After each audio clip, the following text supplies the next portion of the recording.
15 years ago, Matt and Emily, two elite CIA operatives, were about to embark on a high-stakes mission when Emily did something unexpected. She took a pregnancy test. Then another, and another. 5 tests later, the result was the same, positive. She was pregnant. She looked at Matt, her fiancé and partner, but chose not to say anything just yet. Despite the life-changing news, she knew she had a job to do. They arrived at their mission site in a sleek Benelli car. Not even 5 minutes passed before Matt's phone buzzed. It was Chaka, their superior and close friend. A Benelli? You planning to waste all your money? You need the right tools to blend in. Chaka sighed but let it go. They had bigger things to worry about. Undercover, Matt and Emily infiltrated the lavish party using fake identities. Their target? Balthazar Gore, a former Polish KGB agent turned terrorist. He had obtained control of an industrial control system, ICS, a device capable of manipulating electricity grids and dams. If misused, it could cause catastrophic destruction. Their mission was clear: retrieve the ICS key before it was too late. The problem? The key was locked in Gore's personal safe, which required his fingerprint. Luckily, Gore was hosting his son's birthday party, and Emily used the opportunity to shake hands with him, skillfully lifting his fingerprint in the process. Minutes later, in a hidden vault, the safe clicked open. The ICS key was finally in their hands. But then, beep! An alarm shattered the festive atmosphere. Within seconds, Gore's men stormed in. A vicious fight broke out. Despite the chaos, Matt and Emily fought their way out, barely escaping with their lives, but they weren't safe yet.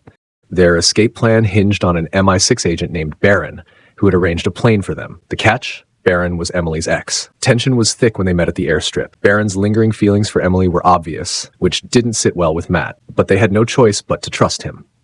Once aboard, Matt ordered 2 glasses of champagne to celebrate their victory. Emily hesitated. Matt noticed something wrong. Instead of answering, Emily pulled out the 5 positive pregnancy tests and placed them in front of him. Matt's eyes widened. For a moment, he was speechless.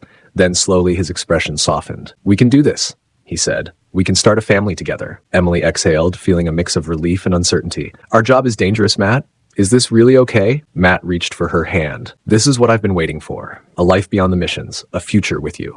For the first time in a long time, Emily felt at peace. But then a nagging feeling crept in. Something wasn't right. She excused herself and headed toward the restroom. Before she could enter, a flight attendant stopped her. "Sorry, ma'am. The restroom is out of order." Emily froze. An 11-hour flight with a non-functional toilet? Her instincts screamed danger.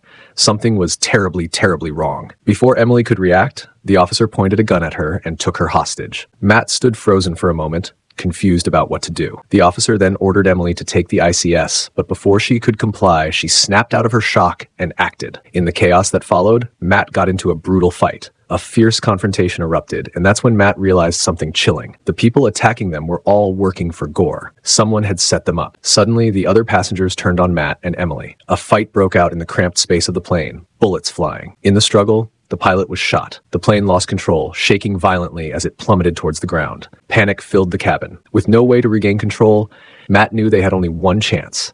He grabbed the only parachute available and told Emily to take it, to save herself and the child. But Emily refused to leave him behind. At the last moment, she made a split-second decision. Grabbing Matt, she jumped. The parachute deployed just in time, and they drifted towards the ground. As they landed safely, a fiery explosion lit up the night sky. The plane had crashed. Many on board didn't survive. The weight of the moment was overwhelming. They had escaped death, but life as they knew it was over. Looking at each other, they made a silent decision. They couldn't go back. The only option was to disappear. Determined to start over, Matt and Emily destroyed their identities. No contacts, no traceable past. Matt was firm. No reaching out to their best friend Chuck or Emily's mother. He was sure the ICS would never stop looking for them. 15 years passed. Now, Matt and Emily lived in Atlanta, leading a peaceful life with their 2 children, Leo and Alice. To the outside world, they were just an ordinary family. Matt worked as a football coach at Alice's school, and their past remained a well-guarded secret. But secrets don't stay buried forever. Alice and Leo had always sensed something was off. Their parents were hiding things. Whenever they asked, the answers never seemed entirely truthful. Suspicion grew, and then, one day, Alice confronted Matt with a question. "Dad, how did you speak Russian to the guy who fixed our AC the other day?" Matt froze. He covered it up with a casual lie, but Alice could tell something wasn't right. She let it slide, but doubt had already taken root. The next morning, while dropping their kids off at school, Emily casually suggested they go to a movie that evening. Alice shook her head. "Not tonight. We have a study group." Leo, meanwhile, was fidgeting with something on his hand. Emily noticed and asked, "What's that new ring you're wearing?" Leo grinned. "Oh, it's a cool gadget. It has Bluetooth and some awesome features." Matt's eyes narrowed slightly, but he let it go. As Alice stepped out of the car, she hurried over to her friends. Among them was James, her boyfriend. Emily, watching from the car, noticed them getting closer. And then, to her shock, Alice and James kissed. Emily's stomach twisted. Without thinking, she grabbed a pair of binoculars and watched them closely. Matt, noticing her reaction, took the binoculars from her and looked as well. Just then, Alice's phone rang. She answered and asked suspiciously, "Haven't you left yet? And why do you have binoculars?" Caught off guard, Matt and Emily scrambled for an excuse. "We were just leaving," they muttered and quickly drove off. They knew they couldn't question Alice there, but the unease lingered. That night, as Alice had planned, she left home, telling them she was going to a study session. But Matt and Emily weren't so sure. Something didn't feel right. And deep down, they both knew this was only the beginning. Emily, who was a bit suspicious about Alice, took her laptop, found the password, opened it, and looked at the chat box. Emily realized from their conversation that Alice had not gone to her friends, but to another place. Emily and Matt immediately left, and their guess was correct. Alice was already there. Emily called Alice to come with her, but Alice refused. At that moment, a person from the club tried to stop them, insulted them, and refused to let them leave. Another person was recording the scene on video. Without hesitation, they tried to take Alice away. The young man causing trouble grabbed Alice's hand and said, "You don't have to go now." Emily hit him, and he fell to the ground. Suddenly, local goons arrived, and a fierce fight broke out. Meanwhile, Matt caught the person recording the video and deleted it from his phone, but unbeknownst to them, others had already taken the footage. As they were leaving with Alice, Emily asked her, "How did you get into this club when you're not 18? "I have a fake ID, Alice replied.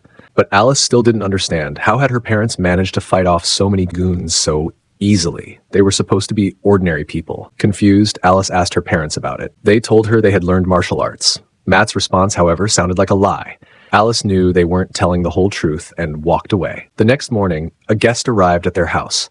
It was Chuck, their old superior and friend. Matt was surprised. "How did you find us?" Chuck told them he had seen a viral video of the fight at the club. "You need to leave immediately," Chuck warned. "Gore's people must have seen this video too. They will come looking for you." "But that was 15 years ago," Matt protested. "It doesn't matter," Chuck said. "They are still after the ICS key. They believe you have it." "But the ICS key was lost in that plane crash," Matt argued. "We searched the entire area. There was no trace of it." "That doesn't matter," Chuck insisted. "They think you have it. You need to leave before they find you." Chuck then revealed, "Your plane was attacked that day because Baron leaked information to Gore. Baron was the one who betrayed you." Before Chuck could say more, he was shot dead. Gore's mercenary group Volca had arrived. A shootout erupted. Realizing they wouldn't survive if they stayed, Emily and Matt quickly took a car, blinded Volca's men, and escaped. They headed straight to school to pick up their children, but Volca was chasing them. While speeding away, Matt finally told Emily the truth. "When the plane crashed that day," he admitted, "I had the ICS with me." Matt knew that if the device fell into the wrong hands, it would be catastrophic. Corrupt agents were embedded within the agency, and he feared terrorists could exploit it. To prevent this, he had hidden it away. Emily, her voice sharp with concern, asked, "Where is it now?" Matt hesitated for a moment before answering. "It's hidden at your mother's house in England." A tense silence filled the car. Outside, the world moved as usual, but inside, their reality had shifted. The Volca group was still tracking them. They had to act fast. Soon, they reached the school, swiftly picked up Alice and Leo, and headed straight for the airport. The children, confused by the sudden rush, asked, "Where are we going?" "To England," Emily replied. "Your grandmother is there." Alice and Leo exchanged bewildered looks. "Grandmother? We have a grandmother?" They had never heard of her before. At the airport, they used fake passports. The children were unaware, their excitement overshadowing the hidden dangers. As the plane took off, Emily turned to Matt. "Your children will have questions. What if I just tell them the truth?" Matt shook his head. "Not now. Let's take it one step at a time." The moment they landed in England, danger awaited. Baron, a ruthless man working for Gore, was already there with a police unit. Matt had anticipated this. They needed a quick escape. Spotting an unsuspecting family leaving their car, they swiftly took it and drove off. Baron and his men checked the airport records, scrutinizing Matt, Emily, and the children's fake passports. Their pursuit was relentless. On the road, Emily turned to Alice and Leo. "Do not, under any circumstances, use the internet." She discreetly bought a SIM card and snapped it in half before the children could notice. Later, they stopped at a gas station. "Go inside and grab something to eat," Emily told them. As the children wandered into a nearby restaurant, Matt and Emily swiftly took their passports. Inside, Alice and Leo made a shocking discovery. Their passports were fake. Just then, Leo noticed the free Wi-Fi and instinctively connected his phone. Unaware of the danger, he began browsing. A moment later, an alarmed voice called out, "Leo, you just gave away our location." Baron, tracking their online activity, had found them. Minutes later, Gore's men stormed the restaurant, their eyes scanning for Matt and Emily. The air grew thick with tension. Then, chaos erupted. A fierce fight broke out. Chairs crashed, tables overturned, fists flew. In the heat of the moment, Matt and Emily grabbed their children and fled, their car screeching away from the scene. In the back seat, panic overtook Alice and Leo. "Who are you? Leo demanded. "Why are people trying to kill us? Why did you use fake passports? Are you terrorists?" Their parents remained silent. The road ahead was treacherous, and Baron was right behind them. Thinking fast, Matt unhooked a massive truck from a parked lot, sending it rolling into the road. Tires screeched, metal crunched. The pursuing cars slammed to a halt. The children watched in shock. "Why are the police after us?" Alice asked, her voice trembling. "Why can't you just tell them the truth?" Matt exchanged a glance with Emily. They could no longer keep their secret. Taking a deep breath, Emily finally admitted, "Because we're not just your parents, we're American spies." Silence. Then Alice and Leo's eyes widened, not with fear, but excitement. "Wait, so you're spies?" Their fear melted into amazement. "That's so cool." But the danger wasn't over. They had reached England, but their enemies were closing in, and this was just the beginning. Meanwhile, Matt realized that the internet connection information on their phone matched the data Baron had been tracking. Without wasting time, he grabbed the phone, tossed it into a passing truck, and began tracking its movement. Baron and his team, thinking it was Matt and Emily's location, started following the truck. At the end of their journey, Emily and Matt arrived at an old but grand estate, the home of Emily's mother. They hadn't been there for years, and seeing the massive bungalow brought back memories. As they approached the entrance, Emily's children, looking up at the estate, curiously asked, "Is Grandma from a royal family?" Emily chuckled, shaking her head. "No, my mother was a former secret agent," she said. "A sharpshooter. A sniper." Just then, a gunshot echoed through the air. They turned to see an older but sharp-eyed woman standing on the porch, lowering her rifle. She had just shot a bird in mid-flight. It was none other than Emily's mother, Ginny Curtis. Ginny's eyes locked onto Emily and Matt, her expression unreadable. But Matt knew. She had been aware of their survival all along. He had secretly kept in touch with her over the years. Inside the house, they were soon introduced to Nigel, Ginny's trusted ally. "He's my partner," she said, looking at Emily. Nigel greeted Matt and the children warmly, though his sharp gaze suggested he was always on alert. Meanwhile, Baron had successfully tracked the vehicle they had thrown the phone into. He analyzed the location and quickly deduced that Matt and Emily must be at Emily's mother's house. Without hesitation, he set out with his men. At the same time, another threat was approaching. Gore's men, known as Volka's Menagerie, had also traced them to the estate. Inside, Matt and Emily were discussing their next move when distant gunfire sent a chill down their spines. Rushing to the main hall, they found a horrifying sight. Ginny, Nigel, and the children had been captured, tied up, and held at gunpoint. "Don't do anything reckless," one of Gore's men warned, pressing a gun against Ginny's temple. Matt took a deep breath, raising his hands slightly. "We have the ICSK you're looking for," he said, signaling that he was ready to hand it over. At that moment, something unexpected happened. Chuck entered the scene. Years ago, Chuck had been dismissed from duty after Matt and Emily were presumed dead in a plane crash. The official verdict had been that they were murdered, and Chuck was fired for negligence. That event had fueled his deep resentment, leading him to secretly join forces with Gore and Volka.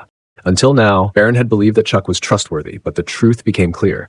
Chuck had been playing both sides. He had masterfully deceived Baron, making the honest officer seem corrupt while manipulating events from the shadows. Chuck stepped forward, reaching for the ICSK.